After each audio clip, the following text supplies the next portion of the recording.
இவ்வளவு விஷயங்கள் நடக்குது இல்லைங்க தமிழ்நாட்டில். நீங்களே பார்த்துருப்பீங்க.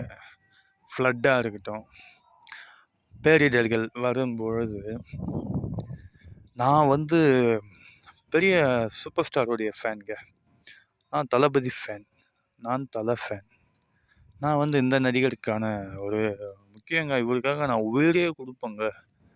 4 முழம் கவர் இருந்தால் நான் இங்கே தொங்கிடுவேங்க.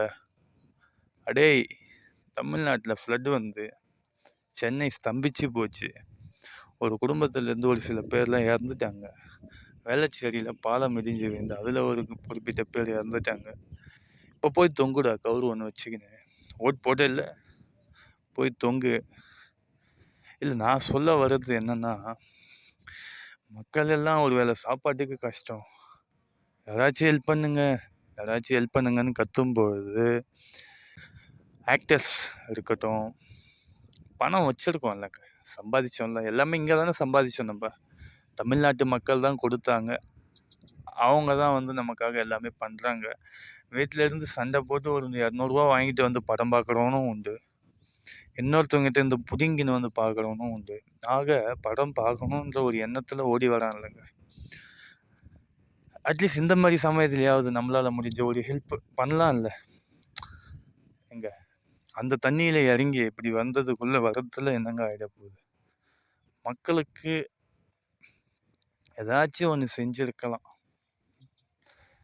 அது நான் இது வல்கரான ஒரு விஷயந்தான், அதாவது வன்மையாக தான் இருக்குது. பட் எனக்கு என்ன பொறுத்த வரலாம், நான் சாப்பிட்றேன்னு வச்சுக்கோங்களேன். நான் சாப்பிட்டதுக்கப்புறம் திரும்பவும் இன்னும் நல்லா இருக்குன்ட்டு சாப்பிட்றேன். வயிறு ஃபுல்லாகிடுச்சு, அதுக்கப்புறமும் நல்லா சாப்பிட்ணும்னு சொல்லி வயிறு முட்டை சாப்பிட்றேன் அப்படின்னா எனக்கு சாட்டிஸ்ஃபேக்ஷன், அதாவது ஆகிட்ட பிறகு நான் சாப்பிட்டேன், ஓகே டன் அப்படின்னு அதுக்கப்புறம் நான் சாப்பிட்டேன் எல்லாமே என்னோடது கிடையாதுங்க. எல்லாமே மற்றவங்களோடது தான். புரியுன்னு நினைக்கிறேன் நான் என்ன சொல்ல வரேன்னு. ஸோ அதை தான் நான் சொல்ல வரேன்.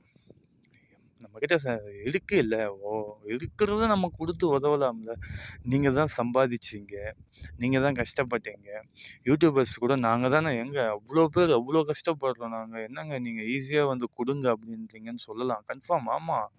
அதேமாதிரி ஆக்டர்ஸும் இருக்கட்டும். நான் சம்பாதிக்கிறேன், நீ பார்த்தா பாரு, பார்க்க காட்டி போடா, எனக்கு என்னடா நீங்கள் சொல்லலாம், தப்பு கிடையாது. பட் தமிழ்நாட்டு மக்கள் நீங்கள் செருப்பை கொண்டு மூஞ்சி மேலே அடிச்சிங்கன்னா கூட அதை தொடச்சிக்கின்னு திரும்ப உங்ககிட்ட தான் வருவாங்க. ஏன்னா அப்போதையிலேருந்து இப்போ வரைக்கும் க்ரியேட் பண்ணிட்டீங்க. கரெக்டு தானே? க்ரியேட் ஆனதை நம்ம மாற்ற முடியாது, உடனே சடனாக மாற்ற முடியாது. பட் மாற்ற சொல்கிறேன்னா கடைசியாக இந்த தமிழ்நாட்டு மக்களை பார்த்து சொல்கிறது என்னன்னா, ஏம்மா உங்களுக்கு உதவுறதுக்கு கூட ஆள் கிடையாது. நல்லா புரிஞ்சுக்கோங்க இந்த வாசகத்தை. நீங்கள் கஷ்டப்படுறீங்க, இந்த மாதிரி இயற்கை பேரிடர்கள் வரும்போது தண்ணிக்குள்ளே மாட்டிக்கிறீங்க, கஷ்டப்படுறீங்க, எங்களை காப்பாற்ற யாரும் இல்லைன்னு கதறீங்கல்ல. அப்போ என்ன தெரியுது உங்களுக்கு? நம்மளுக்கு எதனா ஒன்று அப்படின்னா, தண்ணி பேரிடர்கள் வருது, இந்த மாதிரி வருது அப்படின்னா காப்பாற்றுறதுக்கு யாரும் கிடையாது. நமக்கு கொடுத்து சாப்பாடு கொடுக்க யாரும் கிடையாது. கரெக்டா? ஸோ இப்படிலாம் நீங்கள் யோசிக்கணும் மக்களே. யோசித்தா மட்டும்தான் நீங்கள் இருக்க முடியும். இன்றைக்கி என்ன பண்ணணும் அப்படின்னா, உங்களை நீங்கள் மாற்றிக்கணும்.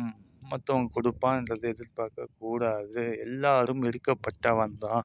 இன்றைக்கி பணம் பாதாளம் வரைக்கும் பாயும், பணம் என்றால் பிணமும் வாழை திறக்கும். கரெக்டா? so much of problems, so much of things.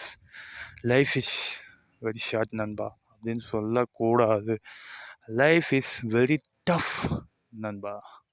So பார்த்து ஹேண்டில் பண்ணுங்க மக்களே. சென்னை வாசிகளே, வாழ்க்கை ஒரு முறை தான் வரும், ஒரு முறை தான் போகும். பட் அதை நீங்கள் எப்படி டேக்கிள்ஸ் பண்ணுறீங்கன்றது தான் உங்கள் கையிலே இருக்குது.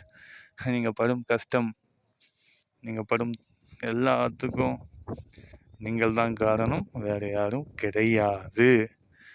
ஒவ்வொரு அரசியல்வாதிகளும் பேசும்போது போயிட்டு பாருங்க, வெளியில் பார்க்கும்போது பாருங்க, அவங்கக்கிட்ட உங்களால் பேசவும் முடியாது, கிட்ட போயும் ஒன்றும் பண்ணவும் முடியாது. நீ கொடுக்குறவனு அவங்க காலு கீழே கிடக்கும்.